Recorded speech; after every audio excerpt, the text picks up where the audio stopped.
Hello everyone, welcome to Teacher Education Platform. Hope you all are well. This is Nisha. आज हम लोगों की marathon की 3rd class है. इससे पहले हम लोगों ने कंप्यूटर और साइंस की मैराथन क्लास कंप्लीट करी थी. तो आज हमारी मैथ्स की मैराथन क्लास है. ये one of the most important class है, इसलिए इसे एंड तक देखिएगा. और जो न्यू स्टूडेंट्स हैं वो हमारे टेलीग्राम चैनल को ज्वाइन कर लें, बिकॉज PDF नोट्स और अपकमिंग मैराथन क्लासेस की अपडेट भी उसी पे दी जाएगी. इसमें हम लोगों ने जो MCQs कवर कराए हैं उसमें आपके ऑब्जेक्टिव्स तो कवर हैं ही, साथ में आप एग्जाम से पहले क्विक रिवीजन कर लेंगे तो सब्जेक्टिव भी इसी में कवर हो जाएंगे. सो वीडियो को लास्ट तक देखिएगा और हम लोग स्टार्ट करते हैं अपना ये मैथ्स की मैराथन क्लास. तो पहला ये सवाल क्या कह रहा है, किस संख्या में 5 का स्थानीय मान सबसे अधिक होता है. तो देखिए, जब हम लोग स्थानीय मान निकालते हैं तो जो डेसिमल के पहले वाले डिजिट्स के अगर स्थानीय मान निकालने होते हैं, जैसे कि हमने ले लिया 382.159, ठीक है. तो अगर हमें यहाँ डेसिमल के पहले वाले डिजिट का स्थानीय मान निकालना होता है, मान लीजिए यहाँ हमें 3 का निकालना है, तो 3 के बाद कितने बचे हैं डिजिट, 2. तो इसमें हम 100 का मल्टीप्लाई कर देंगे. 8 का निकालना होगा तो 8 के बाद कितने डिजिट बचे हैं, 1, तो 10 का मल्टीप्लाई कर देंगे. और 2 के बाद कोई भी डिजिट नहीं है तो 1 का मल्टीप्लाई, ठीक है.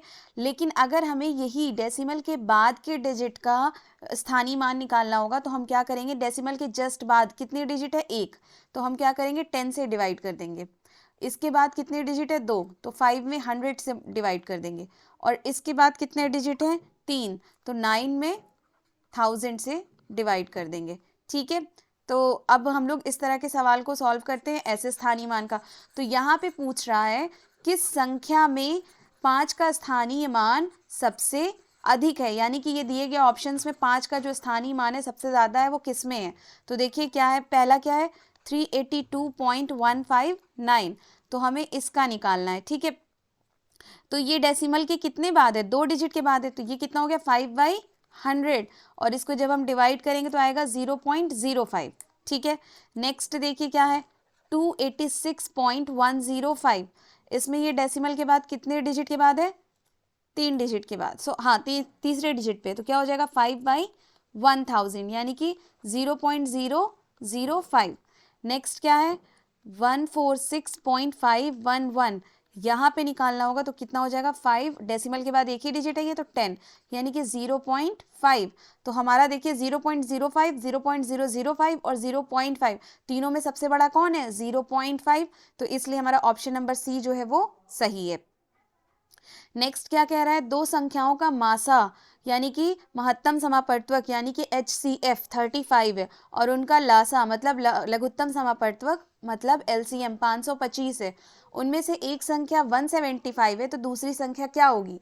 तो इस तरह का, जैसे यहाँ पे हम लोगों को HCF महत्तम समापवर्तक कितना दिया है 35 और LCM मतलब लघुत्तम समापवर्तक दिया है 525.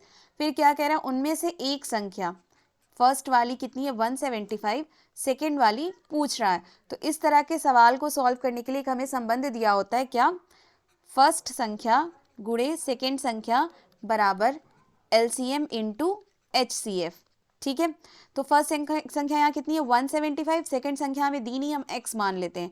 LCM दिया हुआ है 525, HCF दिया हुआ है 35 उसके बाद हम क्या करेंगे, यहाँ से x जब निकालना होगा तो हम 175 को नीचे भेज देंगे, कितना हो गया 525 गुणे 35 बटे 175. जब हम इसे डिवाइड करेंगे तो डिवाइड करके हमारा जो आंसर आएगा वो आएगा 105. आप लोग इसको डिवाइड करके कैलकुलेट करके देख लीजिएगा. तो ऑप्शन नंबर डी जो है वो हमारा सही है. नेक्स्ट क्या कह रहा है, a minus b minus 2a को सरल करने पर प्राप्त होता है a minus b minus 2a. देखिए जब हम ब्रैकेट ओपन करते हैं तो अगर ब्रैकेट से पहले माइनस दिया होता है तो ब्रैकेट खोलने पे ब्रैकेट के अंदर की सारी साइन चेंज हो जाती है. तो यहाँ पे देखिए ब्रैकेट के पहले माइनस है तो b और यहाँ अंदर क्या है माइनस, तो अब क्या हो जाएगा b प्लस 2a. तो a प्लस 2a एक पास करेंगे और माइनस b दूसरी तरफ, तो a प्लस 2a कितना हो गया 3a माइनस b. तो ऑप्शन नंबर ए जो हमारा है वो सही है. देखिए मैथ्स की ये जो मैराथन क्लास है इसे हम लोग 2 पार्ट में कंप्लीट करेंगे. आज हम लोग पार्ट 1 पढ़ रहे हैं जिसमें हम लोग 50+ क्वेश्चंस करेंगे और कल हम लोग पार्ट 2 पढ़ेंगे जिसमें वापस से 50+ क्वेश्चंस करेंगे, ठीक है. तो अब यहाँ देखिए क्या लिखा हुआ है, क्वेश्चन नंबर 4, 4 का 3 जो है वो कितना प्रतिशत होता है. तो इस तरह के सवाल को पूछता है, जैसे अगर 4 में से हमें, मान लीजिए एग्जाम में हमें 4 में से 3 नंबर मिले, तो ये 3 नंबर इस 4 का कितना प्रतिशत हुआ, इस तरह को सॉल्व करने के लिए हम क्या करते हैं, 3 और फिर जितने में से मिला 4 और इसमें 100 का मल्टीप्लाई कर देते हैं। जब हम इसे डिवाइड करेंगे तो 4 2 ज़ा 10, 4 5 ज़ा 20, कितना बचा 25 इंटू 3 यानी कि 75%। तो ऑप्शन नंबर डी हमारा 75% सही है। अब देखिए क्वेश्चन नंबर 5 क्या कह रहा है, आयत का प्रत्येक कोण होता है। तो देखिए आयत के चारों कोणों का सम कितना होता है, 360 डिग्री के बराबर होता है। आयत के चारों कोणों का सम 360 डिग्री के बराबर होता है और सारे कोण एक दूसरे के समान होते हैं और आमने सामने की भुजा भी समान होती है। तो मान लिया एक कोण x है तो 4 कोण कितने के बराबर हो गए, 4x के, और टोटल कितने के बराबर होते हैं, 360 डिग्री के। तो यहाँ से 4x अगर 360 डिग्री के बराबर है तो x किसके बराबर हो जाएगा, 360/4 यानी कि 90 डिग्री। तो हमारा ऑप्शन नंबर बी जो है वो सही है। अब क्वेश्चन नंबर 6 क्या कह रहा है, 24 80 का कितना प्रतिशत होगा। तो देखिए अभी ऊपर हमने बताया था कि हमें जितना मिला है और जितने में से पूछ रहा है हम उसको क्या करेंगे, ऐसे डिवाइड करेंगे और साथ में 100 का मल्टीप्लाई कर देंगे। 0 से 0 कैंसिल आउट, 2 5 ज़ा 10, 2 4 ज़ा 8 और 4 6 ज़ा 24, कितना आ गया 6 इंटू 5 यानी कि 30 आंसर आया। तो हमारा 30% ऑप्शन नंबर बी सही है। अब क्वेश्चन नंबर 7 क्या कह रहा है, 8a माइनस 3b। अब यहाँ देखिए ब्रैकेट के बाहर प्लस है, ऊपर क्या था ब्रैकेट के बाहर माइनस।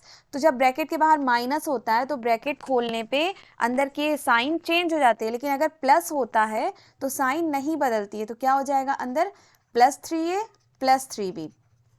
ए वालों को एक पास अगर करें तो 8a प्लस 3a और बी वालों को एक पास तो प्लस 3b माइनस 3b। तो plus 3b minus 3b cancel हो जाएगा, बचेगा क्या 8 प्लस 3 11a। तो ऑप्शन नंबर सी हमारा 11a सही है। अब क्वेश्चन नंबर 8 क्या कह रहा है, 13 का अनुवर्ती प्राकृतिक संख्या क्या होगी। अनुवर्ती मतलब होता है प्रीसीडिंग नंबर, एक आगे का नंबर। तो 13 के एक आगे का नंबर क्या होगा, 13 + 1 14। तो ऑप्शन नंबर सी हमारा सही है। अगला कह रहा है a plus B into A minus B का मान होगा। देखिए मैथ्स में ये एक आइडेंटिटी, एक फॉर्मूला भी होता है जिसमें हम लोग जानते हैं a plus B into A minus B क्या होता है, a square minus B square. यानी कि ये एक फॉर्मूला है, सीधे हमें पता चल गया, इसका ऑप्शन नंबर बी सही है। लेकिन अगर आप इसे मल्टीप्लाई भी करना चाहते हैं तो देखिए एक इस तरह की चीज़ों को इस तरह से हम लोग मल्टीप्लाई करते हैं, a माइनस बी। पहले a का करेंगे a माइनस बी में, फिर b का करेंगे a माइनस बी में। तो कितना हो जाएगा a into A square, a into B A B यानी कि माइनस ए बी, फिर यहाँ पे प्लस ए बी और यहाँ प्लस माइनस मिलके माइनस बी स्क्वायर। ये कैंसिल आउट हो गया, बचा क्या a square minus B square. तो हमारा ऑप्शन नंबर बी सही है। 25% को दशमलव में बदलने पर मान होगा। तो देखिए 25% को जब हम लोग दशमलव में बदलेंगे तो जब भी हम परसेंट हटाएंगे तो अपॉन में 100 आ जाता है, ठीक है। अब यहाँ देखिए ये कितना हो गया, किसी की भी वैल्यू अगर 2/10 है, यहाँ पे कितना जीरो है 1, तो हम इसे जब डिवाइड करेंगे तो ये डेसिमल के बाद सीधे डिजिट आ जाएगी, ठीक है, एक वैल्यू। अगर 2/100 है तो इसका मतलब 0 पॉइंट डेसिमल के बाद 2 डिजिट होगा तो 02। 2/1000 है तो मतलब कितने जीरो है 3, तो डेसिमल के बाद 3 डिजिट आएंगे 002। तो यहाँ देखिए 25/100 है तो यानी कि कितने जीरो है 2, तो डेसिमल के बाद 2 डिजिट आएंगे और यहाँ ऑलरेडी 2 है ही 25। तो हमारा ऑप्शन नंबर बी सही है। और अगर आप वैसे भी इसको डिवाइड करना चाहेंगे तो 25 1 ज़ा 25, 24 ज़ा 100 यानी कि कितना है 1/4, और 4 को जब आप 1 से डिवाइड करेंगे तो 0.0, 4 2 ज़ा 8, बचा कितना 2, 0 लगाया, 4 5 ज़ा 20 यानी कि 0.25। अब क्वेश्चन नंबर 11 क्या कह रहा है, समांतर चतुर्भुज की सम्मुख भुजाएं होती हैं, ठीक है। तो अभी हमने बताया था कि चतुर्भुज की सम्मुख भुजाएं समान होती हैं, ठीक है।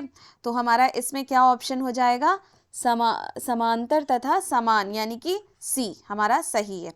जब दो कोणों का योग 90 डिग्री होता है तो उसे क्या कहते हैं, उसे कोटि पूरक कोण कहते हैं। यानी कि कोटि पूरक कोण वो होता है जब हमने दो कोण को जोड़ा और उसकी वैल्यू क्या आ गई 90 डिग्री आ गई, ठीक है। नेक्स्ट 13 क्या कह रहा है, वे कोण जिनमें शीर्ष तथा एक भुजा उभयनिष्ठ हो कहलाते हैं। ऐसे कोण को हम लोग कहते हैं आसन कोण। आसन कोण क्या होता है, जब किसी एक रेखा पर अन्य रेखा खड़ी हो तो उस सिचुएशन में बनने वाले दोनों कोणों को आसन कोण कहते हैं, जैसे कि ये, ठीक है।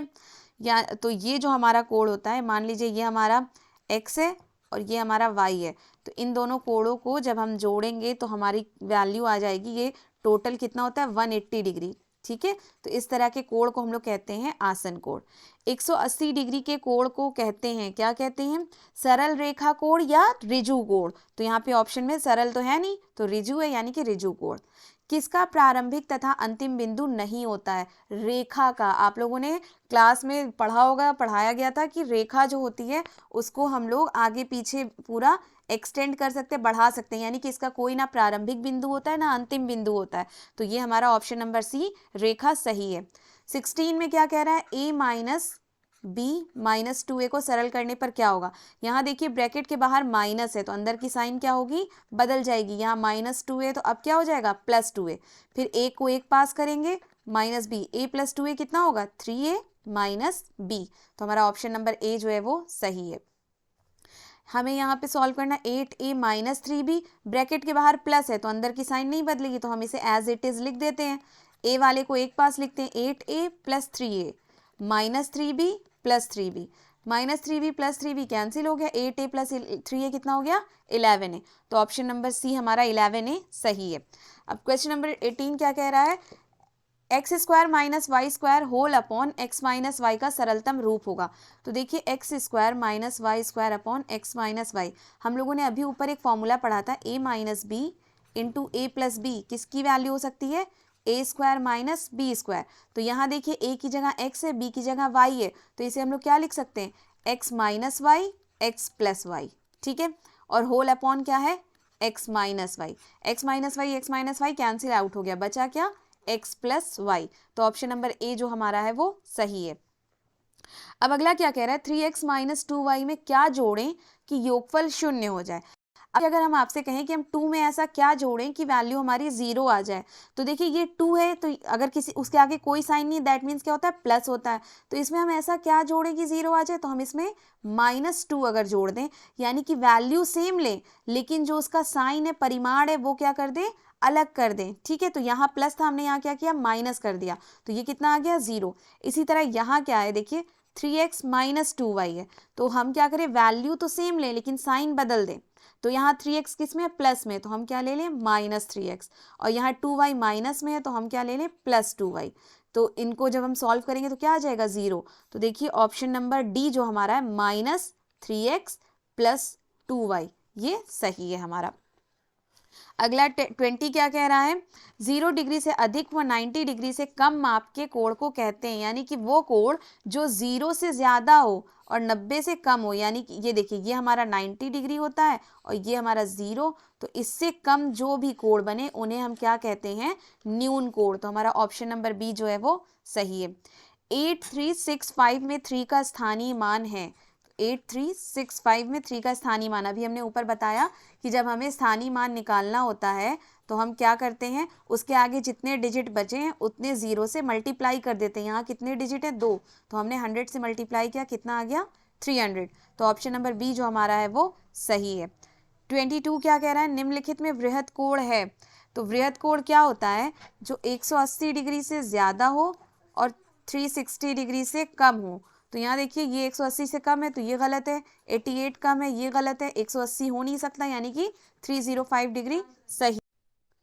तो देखिए जैसे कि क्वेश्चन नंबर 23 में कह रहा है 5x + 7x - 3, यहाँ ब्रैकेट के बाहर क्या है प्लस है, तो ब्रैकेट के अंदर की साइन नहीं चेंज होगी, तो ये हो जाएगा 5 + 7 12x - 3। तो हमारा ऑप्शन नंबर सी जो है वो सही है।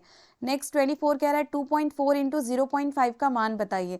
तो 2.4 में जब हम 0.5 का मल्टीप्लाई करेंगे तो 5 4 ज़ा 20, 2 कैरी, 5 2 ज़ा 10 और 2 12, और डेसिमल कितनी जगह है एक डिजिट के बाद यहाँ है और एक डिजिट के बाद यहाँ है, टोटल कितने डिजिट हो गए 2, तो 1 2, इसके बाद यहाँ डेसिमल लगेगा। तो आंसर हमारा ऑप्शन नंबर बी जो है 1.20 वो सही है।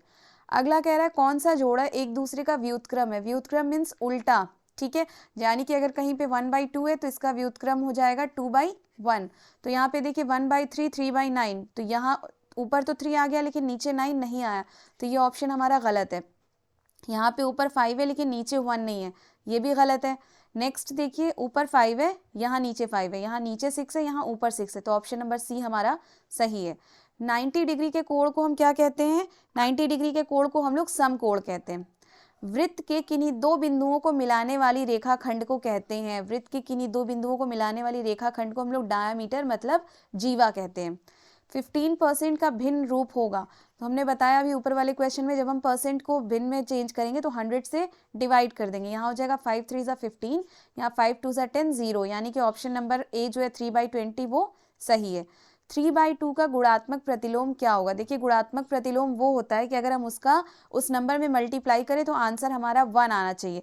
जैसे अगर हम लोग कहीं पे लिखा हुआ है 2/3, तो इसका गुणात्मक प्रतिलोम हो जाएगा 3/2। देखिए 3 से 3 कैंसिल आउट, 2 से 2, यानी कि आंसर आ गया 1। तो यहाँ पे 3/2 है, तो इसका गुणात्मक प्रतिलोम क्या होगा? ऊपर 2 नीचे 3, 2 से 2 गया, 3 से 3 यानी कि 1। तो ऑप्शन नंबर सी हमारा सही है। नेक्स्ट 30 क्वेश्चन नंबर क्या कह रहा है? दो संख्याओं का लसापा तथा मासापा क्रमशः 900 व 15 है। यदि इनमें से एक संख्या 225 है तो दूसरी क्या होगी? अभी हम लोगों ने ऊपर क्वेश्चन नंबर 1 या 2 में इस तरह का सॉल्व किया। क्या था? फर्स्ट संख्या गुणे सेकेंड संख्या बराबर LCM इंटू HCF। तो यहाँ पे फर्स्ट संख्या क्या है हमारी? 225, और सेकेंड हमें नहीं पता, हम उसकी जगह x रख दे रहे हैं। LCM दिया हुआ है 900, HCF दिया हुआ है 15। जब हमें x की वैल्यू निकालनी होगी तो हम क्या करेंगे? 225 को नीचे भेज देंगे, और जब हम इसे डिवाइड करके सॉल्व करेंगे तो हमारा आंसर आएगा 60। आप लोग डिवाइड करके घर पे चेक कर लीजिएगा। तो ये ऑप्शन नंबर डी जो हमारा है वो सही है। फिर ऐसी संख्याएं जो 2 से भाज्य नहीं हो उन्हें कहते हैं, यानी कि वो डिजिट जो 2 से डिवाइड नहीं होते हैं उन्हें क्या कहते हैं? ऑड संख्याएं, मतलब विषम संख्याएं। तो ऑप्शन नंबर सी हमारा सही है। 2 4 6 8 कॉमा डॉट डॉट डॉट, ये किस तरह की संख्याएं होती हैं? तो ये संख्याएं जो 2 से डिवाइड होती हैं इन्हें हम लोग कहते हैं इवन नंबर, मतलब सम संख्याएं। संख्या 4√3 है, तो इस तरह की संख्याएं जिसमें रूट लग जाता है उन्हें हम कहते हैं अपरिमेय संख्या, यानी कि ऑप्शन नंबर सी हमारा अपरिमेय सही है। परिमेय संख्या को p/q में व्यक्त करते हैं, तो हाँ, जो भी हमारी वैल्यूज p/q यानी कि 3/2 4/3 इस तरह के नंबर्स को हम लोग रैशनल नंबर मतलब परिमेय संख्या कहते हैं। तो ऑप्शन नंबर बी हमारा सत्य सही है। मूल्यांकन से किन पक्षों से संबंधित सूचना प्राप्त होती है?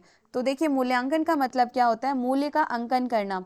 इसमें हम लोग दो तरह से अंक मतलब कोई चीज़ का भी रिजल्ट दो तरह से बताते हैं, एक उसकी गुण के हिसाब से और एक उसके अंक के हिसाब से।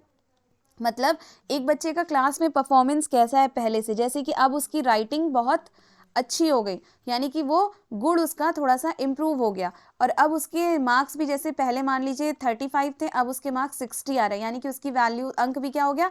बढ़ गया। तो हमें किसी भी चीज़ों का मूल्यांकन करने के लिए हमें परिणात्मक और गुणात्मक दोनों को देखना पड़ता है। तो हमारा ऑप्शन नंबर सी अ तथा ब दोनों है। ठीक है, नेक्स्ट क्या कह रहा है? 28 की पूर्ववर्ती संख्या क्या होगी?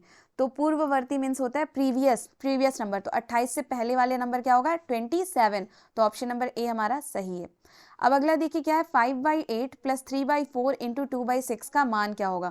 तो देखिए ये सब हम लोगों ने बहुत छोटे क्लास में 2 3 4 में ही मैथ्स में पढ़ा था, बॉड मास 1, यानी कि पहले हमें क्या सॉल्व करना होता है? पहले हमें ब्रैकेट सॉल्व करना होता है, फिर डिवीजन, फिर मल्टीप्लीकेशन, फिर एडिशन, फिर सब्ट्रैक्शन। तो यहाँ देखिए एडिशन है और मल्टीप्लीकेशन है, तो एडिशन बाद में आता है, मल्टीप्लीकेशन पहले। तो हम पहले इनको सॉल्व करेंगे, फिर जो आंसर आएगा इसमें ऐड कर देंगे।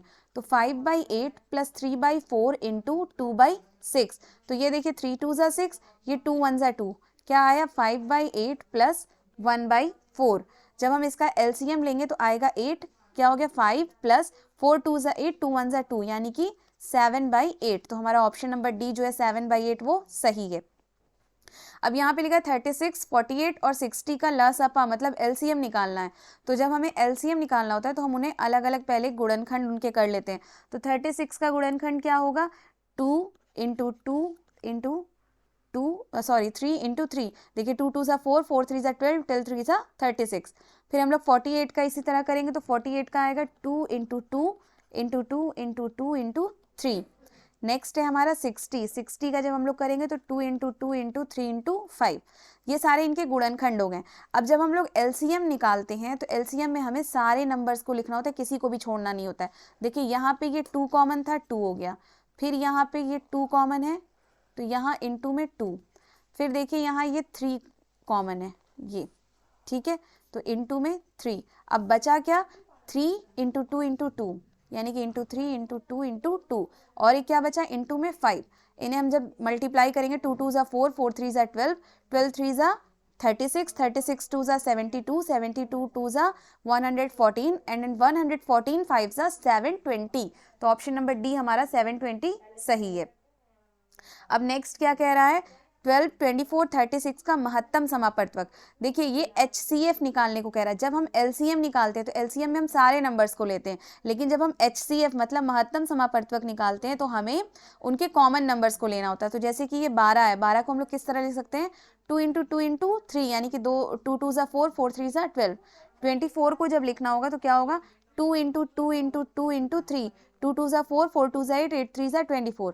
और नेक्स्ट क्या है 36, 36 को हम लोग लिख सकते हैं 2 इंटू 2 इंटू 3 इंटू 3। तो यहाँ कॉमन एक ये 2 है, एक ये 2 है और एक ये 3 है। तो HCF में हम सबको नहीं, सिर्फ कॉमन को, क्या हुआ 2 इंटू 2 इंटू 3, तो 2 2 ज़ा 4, 4 3 ज़ा 12। तो HCF हमारा कितना आ गया 12, यानी कि महत्तम समापवर्तक कॉमन को लेते हैं 12। नेक्स्ट क्या कह रहा है, बालकों को मूलभूत संक्रियाओं का ज्ञान दिया जाना चाहिए किन चीज़ों से। यहाँ पे ऑप्शंस में लिखा हुआ है सूक्ष्म तथ्यों से, रटाकर, लिखवाकर, स्कूल सामग्री से। तो देखिए हम लोगों को क्या होता है, जब हम लोग बच्चों को कोई चीज़ सिखाते हैं तो उन्हें हम स्कूल सामग्री से सिखाते हैं। जैसे अगर हमें किसी बच्चों को एडिशन सिखाना हो, जोड़ना, तो हम उसे डायरेक्ट ऐसे लिख के नहीं बता देंगे 2 + 2 4 होता है। हम क्या करते हैं कि क्लास में उन्हें एक बच्चे के एक हाथ में 2 पेंसिल दे दिया, दूसरे हाथ में 1 पेंसिल दे दिया।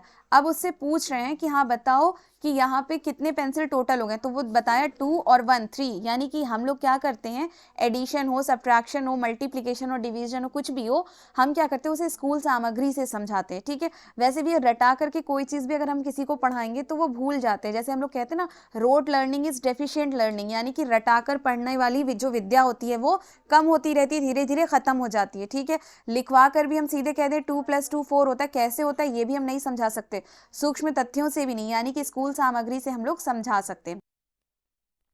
अब देखिए क्वेश्चन नंबर 41 क्या कह रहा है, भाग करने पर शेषफल सदैव कम होता है, किससे कम होता है। तो ये आंसर हमारा होगा भाजक से। कैसे, देखिए सॉल्व करके बताते हैं। अगर यहाँ पे हमने मान लीजिए ले लिया 27, तो 5 5 ज़ा क्या हो गया 25, कैरी क्या बचा 2। तो अगर ये वैल्यू शेषफल हमारा ये होता है भाजक, भाजक से ज्यादा होगा तो हम फिर से उसे डिवाइड करेंगे, फिर से डिवाइड करेंगे, जब तक कि ये वैल्यू हमारी भाजक से कम नहीं हो जाती है। तो हमारी जो वैल्यू है शेषफल हमेशा भाजक से कम होता है। तो ऑप्शन नंबर ए जो है वो। नेक्स्ट देखिए क्वेश्चन नंबर 42 क्या कह रहा है, जिस भिन्न से अंश हर से बड़ा होता है वो क्या कहलाती है। तो वो कहलाती है हमारी वो कहलाती है विषम भिन्न। मतलब विषम भिन्न में क्या होता है, अंश जो है वो हर से बड़ा होता है। जैसे अगर कहीं पे लिखा हुआ 2/5, तो ये जो होता है ऊपर वाला, इसे हम लोग अंश कहते हैं और इसे हम लोग हर कहते हैं। तो यानी कि अगर 4/3 कहीं लिखा हुआ है, यानी कि अंश जो है वो हर से बड़ा है, तो उसे हम लोग कहते हैं विषम भिन्न। फिर नेक्स्ट है 13 की अनुवर्ती क्या होगी। तो अनुवर्ती अभी हमने बताया कि आगे प्रीसीडिंग नंबर, तो 13 के एक आगे क्या होता है 14। तो ऑप्शन नंबर सी हमारा जो है वो 14 वो सही है। अब हम लोग आते हैं अपने, तो ये देखिए क्वेश्चन नंबर 44। अब ये क्या कह रहा है, वे सभी संख्याएं जो 2 से पूर्णतः विभाजित नहीं होती हैं क्या कहलाती हैं। तो 2 से विभाजित कौन कौन सी होती हैं, 1 3 5 7 9 11, इस तरह की संख्याओं को हम लोग क्या कहते हैं, विषम संख्याएं। फिर 45 क्या कह रहा है, 40 एवं 50 के मध्य युग्म अभाज्य संख्या, युग्म मतलब पेयर, और अभाज्य मतलब जो किसी से ना कटे। ठीक है, तो ऐसी कौन कौन सी हो सकती है। तो 40 के बाद 41 किसी से नहीं कटता, 43 किसी से नहीं कटता, 45 कटता है 5 से, 3 से, 15 से। ठीक है, फिर 47 किसी से नहीं कटता, देन 49 कटता है। ठीक है, तो या तो 41 43 हो सकता है, या 43 47, या 41 47। तो यहाँ पे हमारा 41 43, ऑप्शन नंबर डी जो है वो सही है। ठीक है, नेक्स्ट क्या कह रहा है, एक ही संख्या को बार बार जोड़ने की क्रिया कहलाती है। तो बार बार जोड़ने की क्रिया को हम लोग गुणा करना, जैसे कि अगर हम लोगों ने 2 + 2 + 2 + 2 ऐसे कितनी बार जोड़ा, 1 2 3 4 5 6, तो इसे हम लोग 2 × 6 = 12 भी लिख सकते हैं। तो यानी कि ये कौन सा क्रिया कहलाई, गुणा करना। 47 क्या कह रहा है, पूर्ण संख्याओं का गुणनफल सदैव होता है। पूर्ण संख्या क्या क्या होती है, हमने पढ़ाया था 1 2 3 4 5, ये सारे क्या होते हैं, 6 7, ये सब पूर्ण संख्या होते हैं। तो पूर्ण को जब हम लोग किसी पूर्ण संख्या से ही गुणा करेंगे तो हमें एक पूर्ण संख्या ही मिलती है, यानी कि ऑप्शन नंबर बी हमारा सही है। फिर 48 क्या कह रहा है, जब दो भिन्न में एक का अंश दूसरे का हर हो तथा दूसरे का हर पहली भिन्न का अंश हो तो वे आपस में कहलाते हैं, क्या कहलाते हैं, व्युत्क्रम भिन्न कहलाते हैं। व्युत्क्रम मतलब उल्टा, ठीक है। तो जैसे कि कह रहा है कि जब दो भिन्न एक का अंश दूसरे का क्या बन जाए, हर, यानी कि इसका अंश दूसरे का हर बन गया, और एक का हर दूसरे का अंश बन जाए तो इसको हम लोग क्या कहते हैं, व्युत्क्रम भिन्न। ऑप्शन नंबर सी हमारा सही है।